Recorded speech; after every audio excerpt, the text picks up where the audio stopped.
Bismillahirrahmanirrahim. Assalamualaikum warahmatullahi wabarakatuh.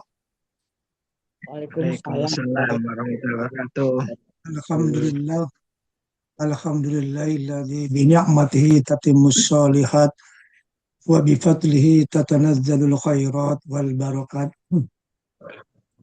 Asyhadu an la ilaha illallah wahdahu la syarikalah wa asyhadu anna Muhammadan abduhu wa rasuluh. Allahumma salli wa sallim ala sayyidina Muhammad wa ala alihi wa ashabihi wa man tabi'ahum bi ihsanin ila yaumil qiyamah amma ba'd. Naftah darsana fi hadha sabahil mubarak bi qiraati suratul Fatihah. A'udzu billahi minasy syaithanir rajim. Bismillahirrahmanirrahim. Alhamdulillahi rabbil alamin arrahmanir rahim maliki yaumiddin. Iyyaka na'budu wa iyyaka nasta'in ihdinas siratal mustaqim siratal ladzina an'amta 'alaihim ghairil maghdubi 'alaihim waladdallin amin. Rabbi zidna ilman warzuqni fahma rabbi shrah li sadri wa yassir li amri wahlul 'uqdatam min lisani yafqahu qawli. Allahumma inna nas'aluka ilman nafi'an wa rizqan thayyiban wa amalan mutaqabbalan. Allahumma faqihna fid din wa 'allimna wa ta'wil. Allahumma anfa'na bima 'allamtana wa 'allimna bima yanfa'una wa zidna ilman bi rahmatika ya arhamar rahimin. Amin. Hasanan, mohon maaf sebelumnya ini terekam ya? Terekam. Oh, Tadi ada terekam. ya Terekam. oke gitu ya. Saya khawatir sudah selesai. Nah, seperti minggu yang lalu juga langsung habis, saya tidak memperhatikan waktunya karena keenakan ini lupa. Baik, tolong diingatkan kalau waktunya mau habis ya, biar kita tutup. Iya. Baik, wal'an iftahna kita bakun as-safhah arba'umi'ah itnani wa tamanun. Halaman 482. Ya, kemarin kan kita sudah belajar tentang sutrah, yaitu pembatas. Nah, itu masih ada waktu sedikit lagi, tapi hampir sama pembahasannya. Sekarang langsung kita masuk. Hal ma yubahu fis sholah. Ma, apa-apa yubahu, mubah, apa-apa yang diperbolehkan di dalam sholat.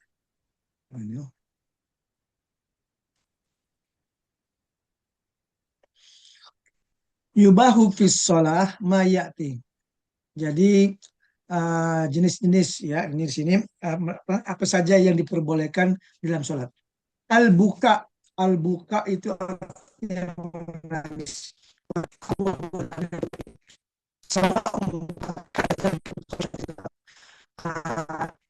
Dia menangis seperti karena takut, ya takut karena Allah, takut pada Allah, amkana ligur atau yang lainnya.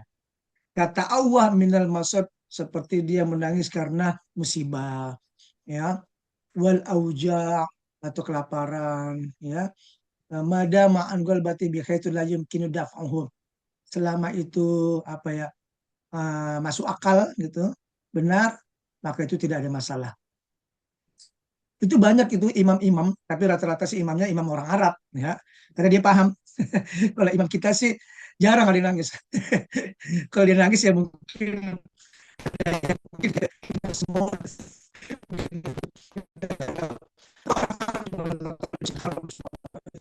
itu. Nah, pernah saya mendengar itu imam ada membaca surat Az-Zalzalah, Idza zulzilatil ardu zilzalaha. Nah, dia menangis. Ya, gimana kalau misalnya bumi itu berguncang gempang gitu kan. Ada lagi surah Al-Fajr itu yang bagus itu di akhir. Nanti ibu-ibu, bunda-bunda baca gitu. Di surah Al-Fajr ayat berapa ya kemarin saya lupa. Ayat 23 ya nih ada nih. Waji'a yawma idzim bi jahannama yawma idzi yatadzakkarul insanu wa anna lahu dzikra. Itu rata-rata imam nangis itu. Apa artinya? Dan pada hari itu diperlihatkan neraka jahanam. Tuh. Nah, di situ dia mulai nangis itu karena dia ngerti, khawatir gitu, takut. Dan pada hari itu ingatlah manusia akan tetapi tidak berguna lagi mengingat itu baginya. Jadi ketika manusia itu masuk neraka, dia itu apa ingat, nah, dosa-dosanya akan tapi nggak berguna lagi. mengingat itu baginya. Coba bayangin, imam itu menangis. Ya kan, subhanallah. Ini kalau ada apa kita sholat baca Quran atau baca ayat-ayat yang kita baca terus kita ngerti, subhanallah. Ya, itu diperbolehkan menangis. Yaqulu ya laitani qaddamtu li hayati. Tuh, kata Rasul. Lanjut di ayat selanjutnya, dia mengatakan alangkah baiknya kiranya aku dulu mengerjakan amal soleh untuk hidupku ini tuh. Ya kan ketika manusia itu masuk neraka, dia mengatakan yaqulu ya laitani qaddamtu li hayati. Itu dia menangis dan dia mengatakan alangkah baiknya aku dulu tuh beramal soleh untuk hidupku ini. Ibarat kita ini, mohon maaf, kita ini sekarang udah berumur, betul? Udah berumur nih. Kita pingin waktu SD, SMP, SMA, coba saya dulu begini, begitu sama teman, begini, ya kan? Pasti kita pingin. Tapi kita udah lewat nih umur kita, ya kan? Misalnya ada temu teman kita dulu pernah ini, aduh. Nah, itu menyesal, ada rasa penyesalan. Tapi kita bersyukur masih diberi kesempatan hidup, ya kan?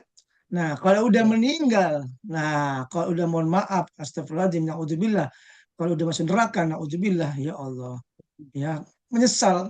Nih, nah ini rata-rata imam itu nangis, ya qulu ya laitani qaddamtu li hayati fayawma idzin la yu'adzibu azabahu ahad. Maka pada hari itu tiada seorang pun yang menyiksa seperti sisanya. Nah, jadi misalnya kalau dia beramal soleh. Jadi di sini pada hari itu nggak ada yang bisa menyiksa karena dia sudah beramal soleh. Wala yusiku wasaqahu ahad. Dan tidak seorang pun yang mengikat seperti ikatannya. Tuh. Karena dia ini, mohon maaf, disiksa, diikat. Nah, seandainya kalau dia beramal soleh, dia tidak akan bisa orang bisa apa menyiksanya, tidak akan bisa yang mengikatnya. Nah, dia dalam keadaan disiksa, diikat. Nah, tuh. Ya, ini banyak orang imam-imam atau baca apa sholat membaca ayat ini menangis dia, mengerti. Ya ayyatuhan nafsul mutmainnah tuh. Wahai jiwa yang tenang. Nah, kita ini ya mudah-mudahan termasuk jiwa yang tenang gitu kan. Tenang kenapa? Karena disebabkan amal-amal soleh kita. Ya Allah, alhamdulillah ya. Nih subhanallah kita bersyukur masih diberi kesempatan hidup, masih diberi kesempatan lagi ketemu pada hari ini dalam rangka menuntut ilmu ya karena lillah karena Allah Ta'ala ya. Nah, kembalilah kepada Tuhanmu dengan hati yang puas lagi dirjai. Irji'i ila rabbiki radiyatan mardiyah. Nah, di sini menggunakan apa kata irji'i. Irji'i itu kata perintah untuk perempuan. Kalau laki-laki kan irji, ingat ya, kita udah belajar dulu bahasa Arab. Kalau kamu perempuan pakai iya, kalau kamu laki-laki nggak pakai iya. Izhab, izhabi, ya, iftah, iftahi. Kalau buat perempuan pakai iya belakangnya. Irji'i, nah, ila rabbiki, kembalilah kepada Tuhanmu. Ya di sini ya, radiyatan mardiyah, dengan hati yang puas. Kenapa di sini irji? Karena kalau hati itu kenapa dia kok bisa masuk ke perempuan mu'annas, maksudnya dia berpasangan ya. Irji'i ila rabbiki radiyatan mardiyah fadkhuli fi ibadi. Nah, segeralah, fa itu di situ maka masuklah ke dalam jamaah hamba-hambaku. Fadkhuli fi ibadi. Tuh, masuklah kamu ke golongan-golongan hambaku. Hamba-hambaku itu siapa? Itu sebuah para nabi dan rasul. Ya, subhanallah. Wadkhuli jannati, di akhir ayat ditutup ayat ini dengan masuklah jiwa yang tenang ke surgaku, subhanallah ya. Siapakah orang-orang yang mempunyai jiwa yang tenang, yang selalu beramal soleh tuh ya, yang mudah-mudahan kita termasuk di dalamnya. Nah, itu jadi hati kita tenang. Makanya kuncinya memang kalau kita ingin beramal soleh itu hati kita dulu harus dibersihin ya. Dibersihin pakai apa? Pakai zikir, pakai sholat, pakai baca Quran, pakai belajar itu. Berarti kita menjadi bersih. Tapi kalau mohon maaf, kalau hatinya belum bersih, ya berarti belum connect, ya kan belum zikir, belum itu. Ibarat itu, mohon maaf, membersihkan rumah. Kalau membersihkan rumah hanya menyapu saja masih kurang bersih, ya kan? Masih ada debu-debunya. Tapi kalau habis nyapu terus dipel, tuh pasti bersih. Betul? Sama. Orang kalau cuma sholat baca Quran tapi nggak connect, cuma dia nyapu aja nggak bersih. Tapi dia connect. Connect itu apa? Betul-betul hatinya betul-betul bersih, dibersihkan dengan itu. Kan banyak orang sholat ya, tapi mohon maaf masih begitu, ya kan? Banyak orang beribadah masih begitu, ya karena belum bersih hatinya. Nah ini dia ya, subhanallah. Nah ini diperbolehkan ya sholat dalam keadaan menangis. Gimana Ustaz, saya boleh nggak praktekin? Silakan. Ya, tapi jangan dibuat-buat, tapi betul-betul dihayati.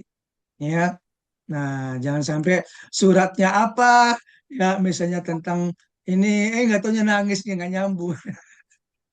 Ya kan, banyak misalnya tentang apa nih, kalau kan banyak apa, misalnya tentang tabat yada abila habi watab tuh, kecelakaan maksudnya, kepada orang apa, Abu Lahab ini nangis, berarti dia sama Abu Lahab ini dong sedih. Nah itu juga tentang Fir'aun misalnya. Nangis berarti dia sayang sama Fir'aun dong. Hati-hati ya. Jangan sampai dibuat-buat nangis. Makanya itulah pentingnya kita harus paham ayat-ayat Al-Quran ya. Tuh, ya mudah-mudahan kita kalau ada waktu ini belajar tentang. Memang itulah pentingnya kita belajar itu bukan hanya satu waktu. Hari Minggu belajar tentang apa? Tentang tafsir dengan guru lain. Hari Senin belajar apa? Subhanallah. Itu enak itu. Jadi dapat belajar fikihnya, dapat belajar tafsirnya, dapat ada hadisnya. Oh subhanallah, enak itu kalau udah begitu ya. Ya insya Allah itulah pentingnya waktu. Kita sebenarnya bisa nggak belajar Ustadz sendiri? Bisa. Sekarang udah banyak YouTube. Silakan dicari. Belajar tafsir Al-Fatihah ada Ustadz Adidayat, lihat. Terus tuh belajar surah Al-Baqarah, tafsir lanjut. Ada bisa sendiri. Ya, kalian perhatikan kalau misalnya nggak sempat ada pengajian, nggak ada gurunya, boleh. Tapi harus hati-hati, harus sesuai. Pokoknya kalau mohon maaf, nggak semua guru itu ya seperti saya itu nggak semuanya benar. Maksudnya itu ada juga yang diucapkan salah. Ya mohon maaf. Itulah ya kullu bani Adam khot. Ya setiap apa bani Adam itu pasti punya kesalahan. Wa khairul khata'ina tawwabun. Ya setiap kesalahan itu ya tetap mencari kebenaran. Nah, gini kita ini harus pintar memilah. Ya, oh ini benar. Oh ini nggak layak, kayaknya nggak logikanya gimana gitu nggak. Nah itu nggak boleh. Nah banyak di fikih sunnah juga di buku ini juga ada begitu. Nggak apa-apa, kita harus pintar memilih juga. Ya itulah manusia ya, nggak semuanya ini. Baik, lanjut. Nomor satu, langsung aja ya. Abdullah bin Asyahir memberitakan, saya melihat Rasulullah SAW sholat sedangkan dalam dada beliau terdengar suara gemuruh, tangisan seperti bunyi air mendidih dalam tetel. Ya, dia menangis Rasulullah. Ya. Nah, di ketiga Aisyah meriwayatkan, suruhlah Abu Bakar, muru Abu Bakrin ayyusolliya bin nas nih.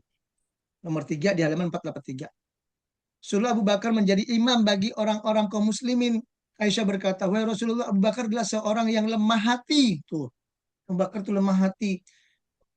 Ia tidak bisa menahan air matanya jika membaca Al-Quran, sering menangis. Subhanallah. Tuh, coba ya, benar-benar apa ya, menghayati ya, hebat ya. Ah, itu itu banyak itu ayat-ayat Al-Quran itu yang membuat kita bisa menangis. Surah Al-Qari'ah, Al-Qari'ah, Mal-Qari'ah. Itu kan apa tentang kiamat, ya kan? Memang rata-rata bayi menangis itu tentang kiamat, tentang gempa, tentang azab. Itu rata-rata menangis.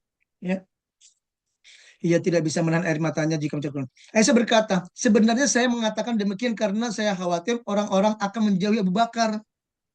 Sebab ia akan menjadi orang pertama yang menduduki tempat pengganti Rasulullah. Meskipun demikian, beliau tetap bersabda, suruhlah Abu Bakar menjadi imam bagi orang-orang muslimin. Sesungguhnya kamu ini, ya, seperti teman Yusuf. Nah, maksudnya nggak boleh. Itu seperti teman Yusuf Zulaikha. Maaf, ya ini maksudnya apa? Ah, maksudnya jangan menilai gitu kan. Ya memang boleh juga sih, tapi kan tetap udah tetap Abu Bakar. Sikap Rasulullah yang tetap memerintahkan kepada Abu Bakar untuk di halaman 484 untuk menjadi imam bagi orang-orang kaum muslim padahal telah diberitakan pada beliau bahwa Abu Bakar selalu menangis dalam sholatnya. Hal ini menunjukkan bahwa menangis dalam sholat itu boleh. Umar bin Khattab radhiyallahu anhu juga pernah menangis ketika sholat subuh. Pada saat itu Umar membaca surat Yusuf ketika sampai pada bacaan hanya kepada Allah aku mengadukan kesusahan dan kesedihan. Tuh. Terdengar suara tangisannya tuh subhanallah. Jadi ya tuh mengadukan kesusahan itu waktu Nabi Yusuf itu kan. Tuh subhanallah. Jadi dia mengadu, ya Allah susah, sedih. Ya, tapi ingat banyak orang itu kalau lagi ada masalah, ya ada masalah, lagi sedih, ya lagi susah baru ngadep kepada Allah. Giliran udah dikasih sama Allah rezeki lupa, ya kan? Udah dikasih solusi lupa udah. Tuh banyak itu begitu, ya kan? Hati-hati ya jangan sampai begitu. Tetap tetap bersyukur pada Allah, ya syukurnya syukur hati bahwasanya ini semua dari Allah. Syukur lisan, bersyukur dengan mengucapkan alhamdulillah. Syukur bil amal, yaitu syukur dengan perbuatan, yaitu apa, saling berbagi.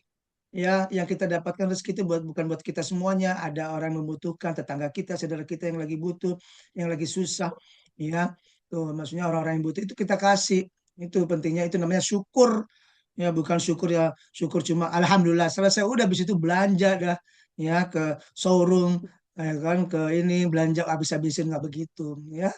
Ya, syukur itu harus dinikmati bersama-sama. Jadi itu memang itulah ya kita belajar seperti seperti umat apa kaum Nabi Nabi Musa itu waktu dulu kan dikasih rezeki sama Allah cuma setahun, apa yang dilakukan subhanallah. Rezekinya itu dibagi-bagiin, dibagi-bagiin. Dia apa nggak memperkaya diri.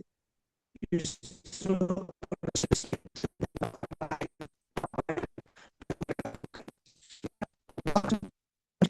selamanya. Tuh, kalau kita ingin rezekinya lancar ya begitu. Tapi jangan sampai kita berpikir saya begini cuma saya ingin bersedekah biar rezeki saya lancar, enggak. Tapi saya bersedekah karena Allah gitu ya. Karena Allah agar Allah itu ridha. Udah, enggak harus ada macam-macam, pingin itu, pingin ini biar urusan lancar, beri ini enggak. Ya, itu apa? Nanti khawatir kalau dia rajin sedekah-sedekah enggak taunya apa? Bisnisnya malah stop, malah rugi malah ini. Akhirnya dia nggak percaya sama Allah, betul? Nah, ya. Sama kita ini belajar nih sekarang nih. Belajar, belajar, belajar. Tapi mohon maaf ya, selama belajar itu kita nggak sempat melakukan gitu kan waktunya ini. Nah, itu kita harus cari waktunya. Ya, harus kita luangkan, ya kita laksanakan. Nah, yang kedua, menoleh. Nah, ini dia menoleh. Oh, sebentar, Umar.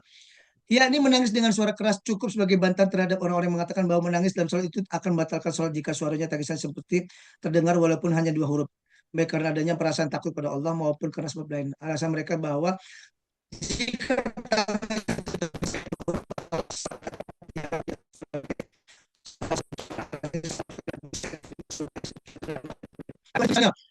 Bismillahirrahmanirrahim.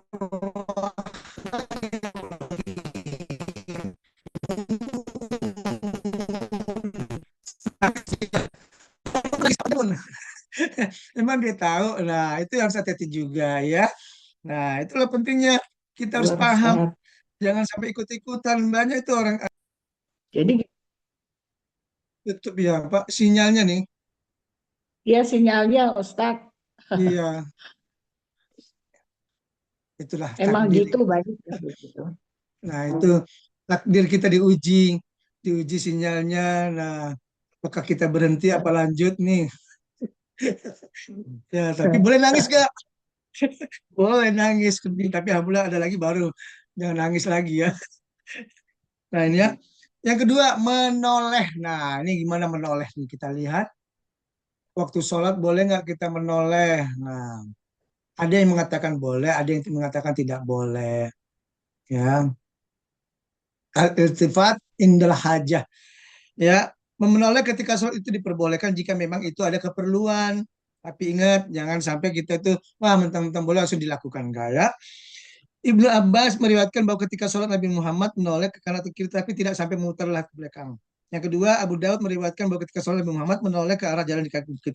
Beliau mengirim seorang kuda di sebuah bukit di waktu malam untuk mengadakan penjagaan. Nah, tapi ada juga yang mengatakan tidak boleh. Ya, nomor apa? Empat, Aisyah meriwayatkan bahwa ia bertanya pada Rasulullah pernah menoleh dalam sholat bersabda, itu adalah pencurian yang dilakukan oleh setan terhadap sholat. Tuh harus hati-hati ya, jangan sampai sering menoleh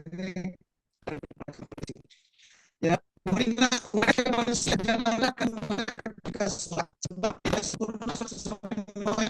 Jika dapat meninggalkan perbuatan itu di waktu sholat Oh sunnah, ya, janganlah kalian sampai melakukan sholat fardu. Ya jadi kita ini ya misalnya nih Allahu Akbar, terus ada yang manggil noleh. Ya, kenapa? Ya itu batal ya, bukan karena sesuatu yang penting ya. Nah, ya udah, makanya itu kalau sholat kan udah menghadap Allah, udah berinteraksi kepada Allah ya. Lanjut di halaman 486. 7 ini memang sekedar ya, oke, lanjut aja langsung 487.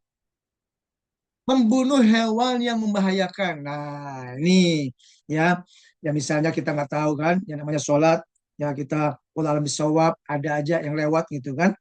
Nah, gimana ini kalau kita ada beberapa hewan yang boleh dibunuh meskipun seorang sedang mengerjakan sholat, bahkan meskipun ia harus melakukan banyak gerakan ketika membunuhnya, seperti ular, kala, kumbang, dan binatang-binatang lain yang berbahaya. Ya, Abu Hurairah meriwayatkan uqtulul aswadaini fi sholatil hayyata wal aqrab. Bunuhlah dua binatang hitam meski dalam keadaan sholat, yakni ular dan kalajengking. Boleh. Kita lagi sholat Allahu Akbar. Nah, terus lewat tuh ular. Coba masih bisa lanjut sholat nggak tuh? Ya kan? Coba itu jangankan ular ya, eh, apa aja di situ ya, kita lewat aja masih ini kan? Ya misalnya semut itu. Ya kalau semut kecil masih bisa kita tahan gitu kan. Coba kalau semut semut raksasa kan, belum tentu berani kita ini tahan. Ya harus kita ini kan. Nah mau nggak mau emang harus itu, nggak apa-apa, boleh ya. Nah itu ketika tapi habis membunuh, tapi kalau misalnya ular, berani nggak kita bunuhnya pakai tangan kosong? Ya kan, gimana coba? Pasti kita nyari alat dulu, gitu kan, nyari alat dulu. Tapi kita yakin kita kabur, nggak mungkin nyari alat dulu. Mendingan nyari tempat yang lain aja deh, sholat aja deh. Ampun, boro-boro kan. Apalagi kalau ularnya ular gede, wah udah nelpon damkar. Tolong ular-ular gitu, Pak. Kalau Mbak ini, aduh. Nah, udah, tapi jangan sampai berhenti sholat. Ya, tetap sholat ya, tapi cari tempat lain. Itu memang, tapi jarang ya kita terjadi. Ya mungkin kita kalau sholatnya nanti misalnya nanti sholat apa sholat id misalnya di mana, di lapangan atau di mana, nah itu ada binatang-binatang lewat tuh, nah boleh ya dibunuh, boleh. Misalnya lagi sujud nih, pas banget nih ada semut lewat di situ, langsung aja boleh. Tapi kalau bisa jangan dibunuh, cukup di apa di aja.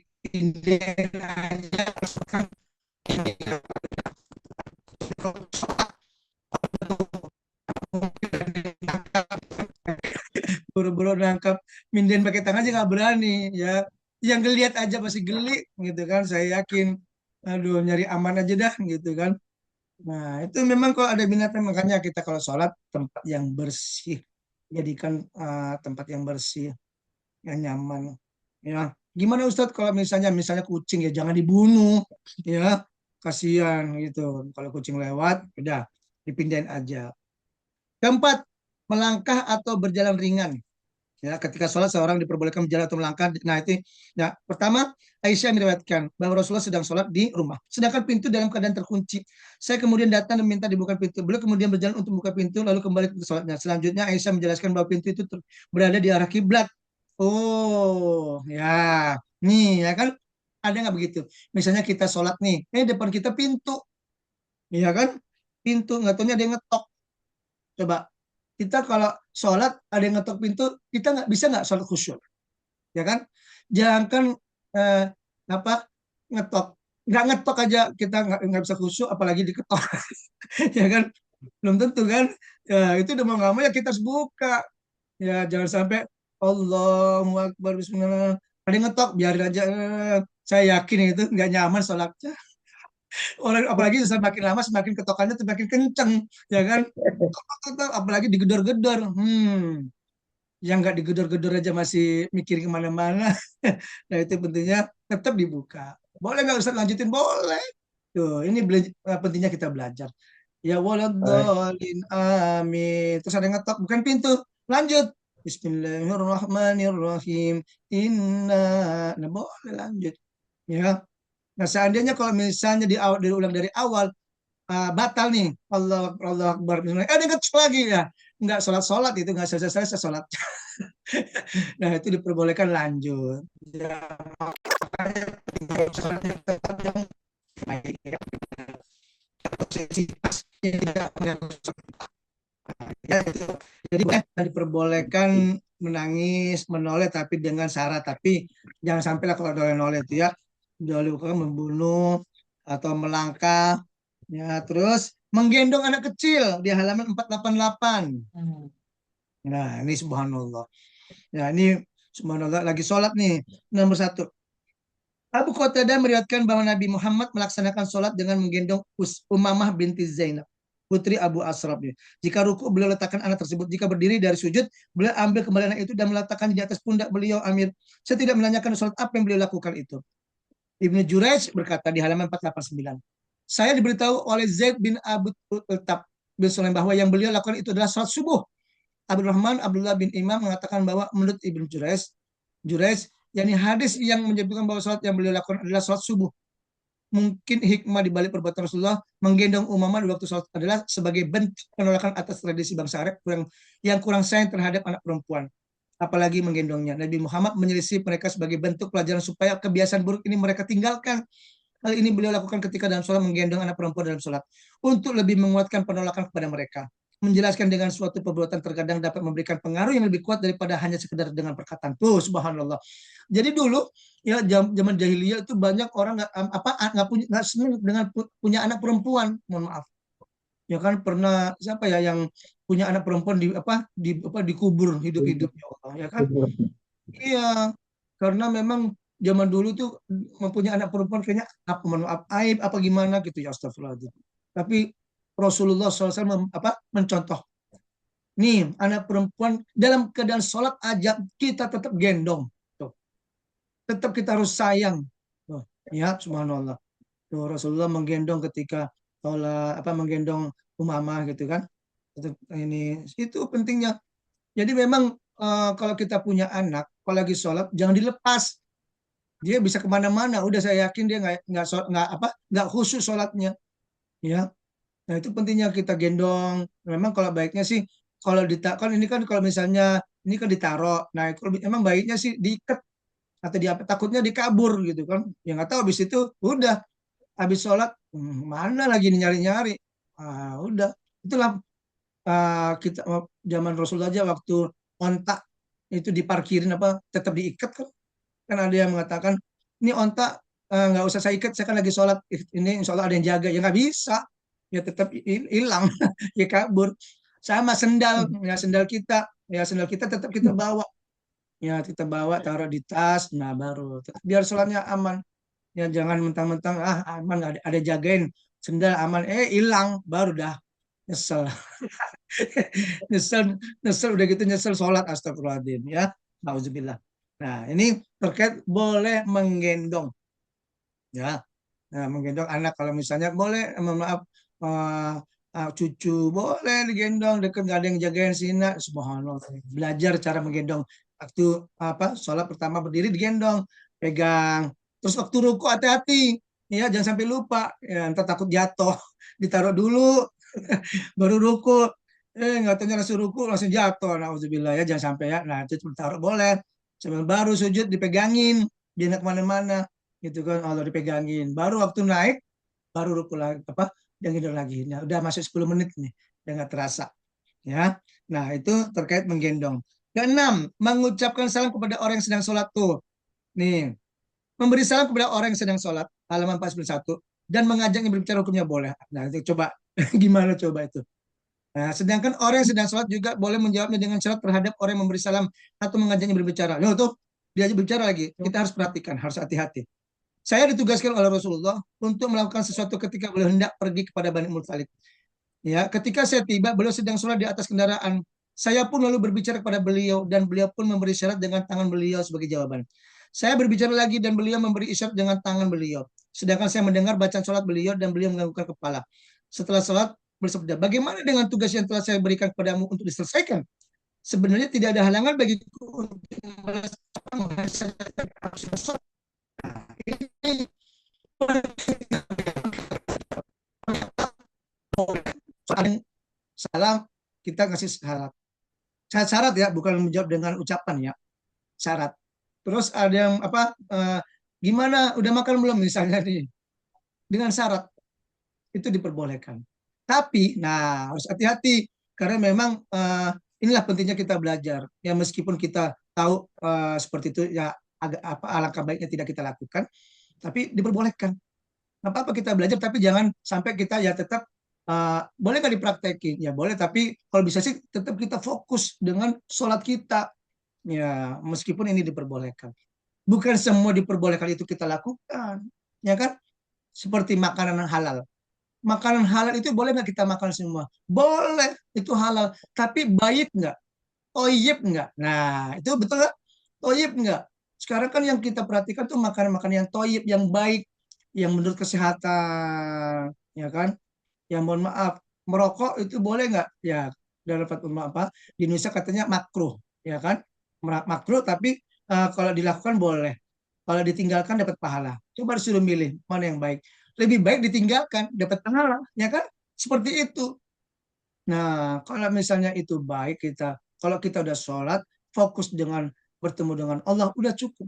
Kalau ada yang salah, kita tetap sholat, biarkan aja. Kan habis itu sholat bisa ini. Nah, tidak perlu di ini. Nah, saya yakin zaman sekarang juga orang kalau lagi sholat nggak mungkin dia ngucapin salam, nggak mungkin ngajak ngobrol ya kan. Nah, mungkin zaman dulu kan masih ya, tidak penting kita belajar. Oh begini, misalnya kalau ada yang bilang, nggak boleh nah, nggak boleh ngomong, nggak boleh nanya pada sholat, baru jelasin. Nah, dalam fikih sunnah itu diperbolehkan, tapi itu sekedar kalau misalnya terpaksa, ya terpaksa. Misalnya nih, ada yang apa, di rumah kamu ada yang mencuri itu, nah baru dah tuh. Saya yakin dia jawab dah tuh, ya kan? Tuh rumah kamu kebakaran, nah itu baru penting itu, jangan didiemin, ya nunggu dia selesai sholat, misalnya rumahnya kebakaran nih, nunggu dia selesai sholat, udah habis kebakarannya, ya kan? Ya nggak bisa. Itu penting nggak apa-apa. Tapi ngeliat memang semuanya itu ngelihat sikon, ya. Situ. Oke, yang ketujuh, mengucapkan tasbih dan bertepuk tangan. Laki-laki diperbolehkan mengucapkan tasbih, sedangkan wanita, nah ketika salah, ya, misalnya salah nih, misalnya rokatnya lebih, subhanallah, nah itu, ya, maksudnya. Kalau perempuan mengingatkan ketika apa, kalau perempuan pakai tepuk tangan, gitu, ya. Tuh, ini siapa yang ingin memberikan isyarat kepada sholat mengingatkan imam dan sholatnya adalah yang mengucapkan tasbihullah. Bertepuk tangan adalah cara yang disunahkan untuk komunitas, sedangkan mengucapkan tasbih adalah cara yang disunahkan untuk laki-laki. Nah, ya. Delapan, mengingatkan imam ketika lupa. Nah, tadi ya dengan subhanallah. Sembilan, membaca hamdalah ketika bersin. Nah, ini ya kan, misalnya lagi sholat kating gitu kan. Nah, saya sholat di belakang Rasulullah.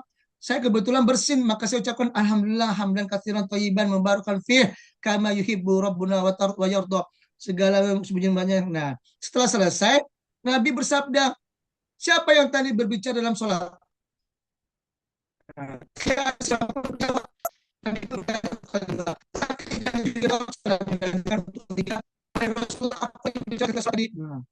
Demi zat yang jiwa Muhammad berada dalam genggamannya, pujian itu yang dicobakan tadi menjadi rebutan bagi 30 malaikat agar mereka yang disuruh membawanya ke langit. Nah, maksudnya apa nih? Karena dia berdoa dengan bersin hating. Nah, dia berdoa alhamdulillah. Nah, itu maksudnya berbicara, tapi demi zat yang jiwa Muhammad berada dalam genggamannya, puji-pujian itu diucapkan tadi menjadi rebutan tuh bagi 30 malaikat agar mereka yang disuruh membawanya ke langit. Subhanallah. Boleh. Jadi ketika kita bersin hating, alhamdulillah, itu doanya ini. Tuh, 30 malaikat itu rebutan untuk diambil bawa ke langit. Subhanallah. Ya. Tuh, tapi jangan sampai dibuat-buat bersinnya. Ya mentang-mentang itu doain hating, hating. Ya, orang bersin itu kan udah pasti udah udah pasti ada waktunya. Ya tuh ya. Nah, makanya kalau mau amal sih kalau bersin tuh biasanya pakai ini ya cabe ya. Baru tuh bersin terus tuh. Nah, ya diperbolehkan ya bersin tapi dengan doa, tapi kalau bisa jangan kenceng-kenceng. Penting langsung kan alhamdulillah, nah teriak-teriak enggak, ya cukup dalam hati. Ke-10, sujud di atas baju atau serban karena uzur. Nah, ya boleh. Misalnya ada sorban itu boleh. Tapi alangkah baiknya memang sujudnya di atas itu langsung sajadah, ya. 3 menit lagi, 11, masih banyak nih, 11, 12, 13.